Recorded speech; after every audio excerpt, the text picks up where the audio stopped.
Donc bonjour à toutes et à tous.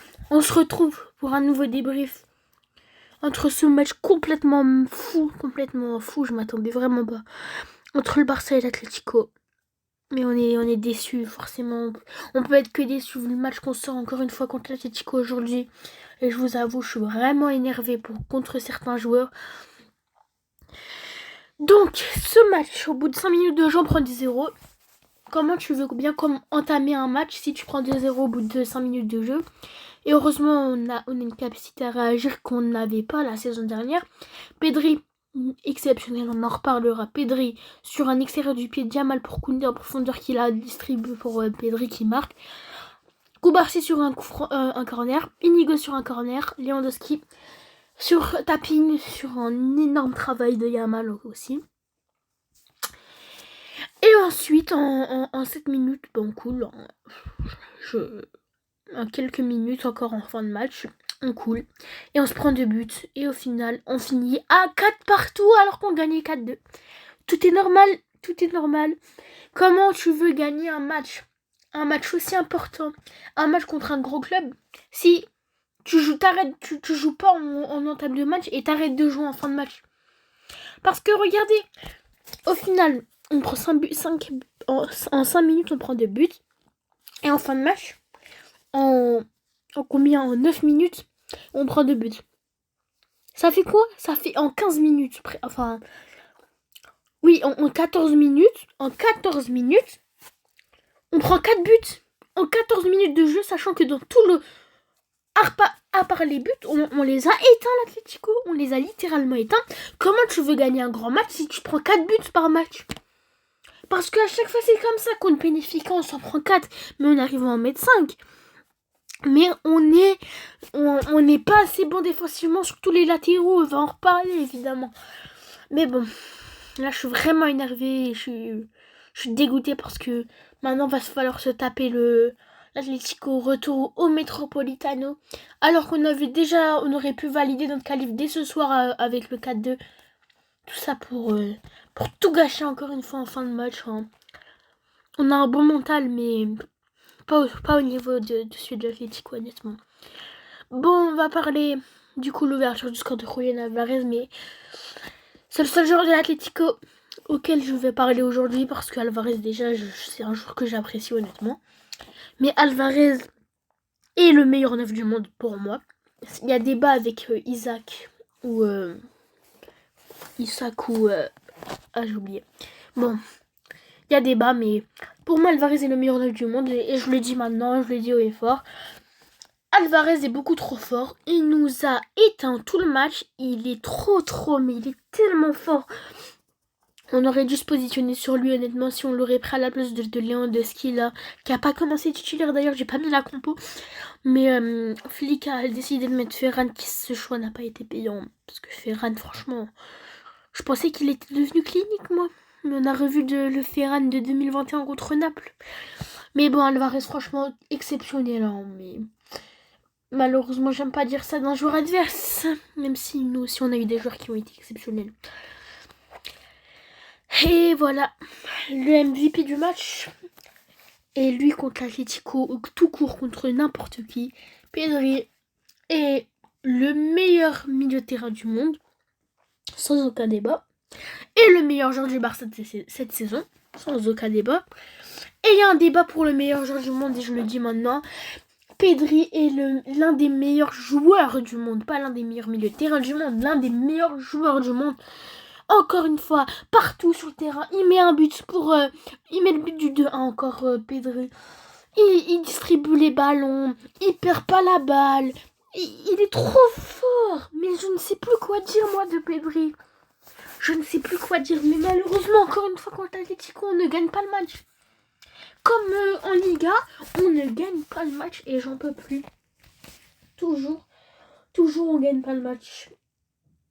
C'est lui peut-être la seule grande équipe qui nous fait galérer l'Atlético cette saison. Et je sais pas. Mais franchement, ce match, on doit le gagner tous les jours, encore une fois. Mais Pedri, magicien. Pedri Potter, hein. Pedri, il est trop fort. Vraiment trop fort. Koubarsi aussi, lui qui met le but de partout du coup. Koubarsi, son premier but, j'étais surpris d'apprendre ça, mais son premier but en professionnel. Mais voilà, Koubarsi, il est trop fort. Koubarsi aussi à son jeune âge. Et c'est bizarre de dire ça, c'est un défenseur, il se prend 4 buts. Il est fautif sur aucun but. Et j'ai oublié, parce que je vais en parler maintenant. Chesney dans ce match, certes, il y avait des arrêts qui étaient durs à faire sur les 4 buts. Mais je suis désolée, si c'est Courtois ou si c'est Neuer, il en arrête peut-être même 2, mais en moins 1. Il doit en arrêter en moins 1 ou 2. Chesney. Déjà sur le premier but d'Alvarez, là, celle-là, non, il doit l'avoir. Pour moi, celle-là, il doit l'avoir. Sur le deuxième but de Griezmann, il peut l'avoir, mais une faute de main. Mais bon, ça, on peut pas trop lui en vouloir, honnêtement. Le troisième but, j'ai peu de souvenirs, moi, du troisième but de l'Atlético. J'ai vraiment peu de souvenirs du troisième but de l'Atlético. Mais bon, voilà. Et le quatrième but, c'est Koundé. Mais Koundé, mais je vais en parler. Mais sinon, Koubarsi est fautif sur aucun des buts. Koubarsi, à son jeune âge, il a été excellent ce soir. Même offensivement, il a mis son but. C'est peut-être le but après suite le plus important. Mais Koubarsi, trop fort, beaucoup trop fort, Koubarsi. Pareil, Inigo Martinez, je vais me répéter, hein, mais Inigo Martinez, il est pas jeune par contre lui. Mais Inigo Martinez, il est vraiment fort. Inigo Martinez, il est vraiment fort. On commence par parler des tops dans ce match avant de parler des flops. Mais défensivement, en fait, la charnière centrale, elle est vraiment trop forte. La charnière centrale, elle est vraiment trop forte. Et c'est là qu'on voit que quand on a des mauvais latérales, la charnière centrale, elle peut pas tout rattraper. Ah si, je me rappelle du troisième but. Non, c'est vrai que Chesney peut pas faire grand chose sur le troisième but. Les attaquants n'ont pas fait l'effort de revenir, hein. Malheureusement. Ouais. Moi j'ai le souvenir, ouais. Mais voilà, bon, Nico, je dis la même chose que pour Koubarsi. Il a été extraordinaire, il a été solide défensivement, encore une fois. Mais c'était trop faible sur les côtés, les latérales, c'était trop faible. Lamine Yamal a fait l'un des meilleurs matchs de sa saison, peut-être, parce qu'il était parfait, malgré qu'il n'ait pas mis de but, malgré qu'il n'ait qu'une passe nette. Il est à l'origine du premier but sur un extérieur des pieds en profondeur parfait pour Koundé. Il est à l'origine du quatrième but, et même du deuxième, parce que c'est lui qui obtient le corner. Du quatrième but, il est face à 2 joueurs. Il dribble, il envoie un ballon à Lewandowski qui n'a plus qu'à mettre un tapis. Mais Yamal, mais qui es-tu, Yamal? Mais qui es-tu? Qui es-tu réellement? Mais qui es-tu réellement, l'ami Yamal? J'en peux plus. Il est trop fort. Il est beaucoup trop fort. Et beaucoup de gens commencent à le critiquer, mais là je les entends plus bizarrement ceux qui le critiquaient. Mais là, Yamal, il est trop fort en fait. Il manque juste ce petit truc qui va lui permettre de mettre des buts, honnêtement. Mais en termes de passe, en termes de triple, il a traumatisé les défenseurs de l'Atlético aujourd'hui. Frenkie de Jong, il n'a pas été décisif. Mais dans les récupérations de balles, Frenkie de Jong, ce qu'il a été fort. Et je pense que maintenant, De Jong, il est passé devant Casado. Même pour Flick, je pense que là, il n'y a plus trop de débat. De Jong, vu son match aujourd'hui, il va redevenir titulaire. C'est bizarre de dire ça, sachant qu'il y a 2 mois, tout le monde voulait son départ. Après ce qu'il a fait contre l'Athletic Bilbao, là. Mais bon, De Jong, partout, il paraît, hein, mais De Jong, il était vraiment fort. Il récupérait tous les ballons. C'était vraiment lui la base de tout, en vrai. Il était juste trop fort. Défensivement, il était vraiment bon. Et je sais que c'est bizarre de dire ça, mais il a fait un très bon match. Et c'est pas normal que ça se finisse 4 buts partout ce match. Ce n'est pas normal. Mais bon, on va parler d'Antiflick. Antiflick, bien sûr, on va pas demander sa démission. Non, rien, on va rien demander. Parce que en soi, c'est grâce à lui déjà si on est en demi-finale de Côte d'Ivoire. Mais déjà, Antiflick, c'était pas bon aujourd'hui, Antiflick. Son piège hors jeu, c'est vraiment, c'est too much. Le piège hors jeu, c'est soit ça passe, soit ça casse. Et là, aujourd'hui, ça casse. On se prend 4 buts. 4 buts à cause du piège du hors-jeu. On est trop sur le terrain et je pense que les équipes l'ont compris. Et l'Atlético a hyper bien joué les espaces qu'il y avait dans le dos, surtout vu les erreurs de Koundé. Franchement, Koundé, je vais tout casser sur lui. Mais en tout cas, et pas que ça, parce que le piège du hors-jeu, c'est une chose. Mais les remplacements, au moment du 4-2. 4-2, moi, honnêtement, je pensais pas que l'Atlético allait revenir. Mais je me dis, c'est l'Atlético, on sait jamais. Sachant que c'est sur l'autre en plus qui nous met le 4-4. J'ai vraiment le seum. Et lui, c'est pas, il sort le meilleur joueur du match, Pedri. Alors que c'est lui qui peut-être dans l'équipe, c'est mieux garder la balle, c'est mieux conserver la balle. C'est Pedri. Il nous sort Pedri. Mais pourquoi faire? Mais il laisse Pedri. Il pourra se reposer ce week-end contre la Real Sociedad. Pourquoi t'enlèves Pedri en demi-finale de Coupe du Roi contre l'Atlético de Madrid, sachant que le retour est chez eux et que l'aller est plus important que le retour, hein, parce que ce match aller, il est bien plus important que le match retour. Ce match aller, c'est ça qui allait définir la physionomie du match retour. Et là, je pense que c'est un mauvais... Bien sûr que c'est un mauvais résultat, sachant que tu menais 4-2 et que tu joues à domicile.